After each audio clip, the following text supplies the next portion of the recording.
Hello friends, আজকে আমি বানাবো ব্রয়লার চিকেন। তার জন্য চিকেনগুলো ভালো করে ধুয়ে ফ্রেশ করে নিলাম। আর আলু দিয়ে করব, তো আলু এদিকে ফ্রাই করে নিচ্ছি। ফ্রাই করে আলুগুলো উঠিয়ে রেখে দিব। আর এদিকে সম্বারে দিয়ে দিলাম তেজপাতা, গোটা জিরে দিয়ে অর্ধেকটা পেঁয়াজ কুচি কুচি করে কেটে ফ্রাই করে নিচ্ছি, আর অর্ধেকটা পেস্ট করে দিব।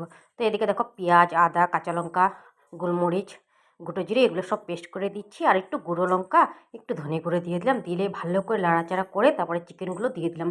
আজকে চিকেনটা একদম জল ছাড়া, জল দিব না আজকে, আর একদম শুকনো শুকনো গ্রেভি গ্রেভি করে রান্নাটা করব। তো এভাবে আজকে এই জন্য মেখে করলাম না, এমনি ভাজা ভাজা করেই করছি। তারপরে যে ঢাকা দিয়ে দিলাম, ঢাকা দেওয়ার পরে তারপরে যে আবার ঢাকাটা খুলে নিচ্ছি একটু পরে, খুলে তারপরে আবার নাড়াচাড়া করে নিচ্ছি। তো অর্ধেক হয়ে গেছে আমার চিকেন। তারপরে অর্ধেকটা হওয়ার পরে আজ 70% হয়ে গেছে। এখন আলুগুলো দিয়ে দিলাম। দেওয়ার পরে আবার নাড়াচাড়া করে নিচ্ছি। তারপরে এখানে গরম মশলা দিয়ে দিলাম। দিয়ে এই যে আমার চিকেন রেডি। তো খেতে কিন্তু ভীষণ টেস্টি হয়েছিল।